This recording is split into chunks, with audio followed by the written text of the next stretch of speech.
They crowned her the face of women's basketball. Then they tried to tear her down. When Caitlin Clark exploded onto the national stage, she brought with her sellout crowds, record-breaking ratings, and a long-overdue spotlight to the WNBA. But now, the very machine that once hyped her is under fire, accused of weaponizing her fame to push a divisive, racially charged narrative. And Clark? She's not staying silent anymore.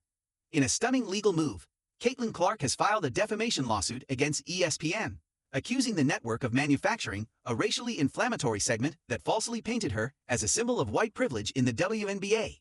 The lawsuit claims the clip, aired during prime time, intentionally spliced her interviews with ominous music and out-of-context soundbites to suggest she was distancing herself from her black teammates for personal gain. This isn't just sloppy journalism, her legal team stated. It's character assassination.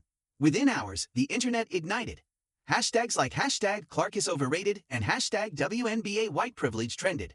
But just as quickly, a counter-movement surged, #StandWithCaitlin, with fans, analysts, and even rival players denouncing the segment as misleading and dangerous. Behind the scenes, a network in chaos. Insiders claim the segment was part of a deliberate editorial strategy to stir controversy and drive engagement. Clark's legal team has already subpoenaed internal emails and production notes. And if they find what they're looking for, ESPN could face its biggest credibility crisis in decades. Sources close to the situation say ESPN executives held emergency meetings, debating whether to issue a public apology, fight back, or quietly remove the footage, which they already have. But the damage is done. Advertisers are pausing campaigns.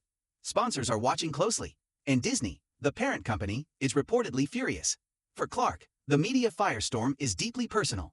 She's stayed mostly silent through past criticism, but this time, she's pushing back, not just for herself, but for every athlete whose story has been twisted for views. "I love this game," she said in a statement, "but I won't let my name be used to divide it." Since the controversy, her on-court performances have only intensified. Back-to-back 30-point games. Locked in. No interviews, no distractions, just buckets. "She's letting her game do the talking," said one rival coach. "They tried to bury her. She's answering with every shot." The WNBA now finds itself in an impossible position. Back Caitlin and risk alienating veterans.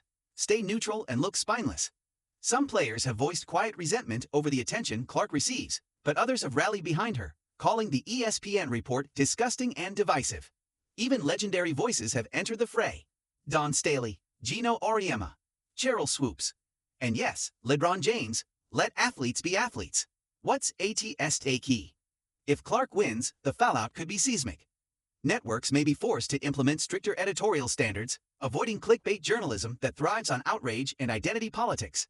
Athletes, particularly women, would finally have a precedent to fight back, not with social media threads, but with legal firepower.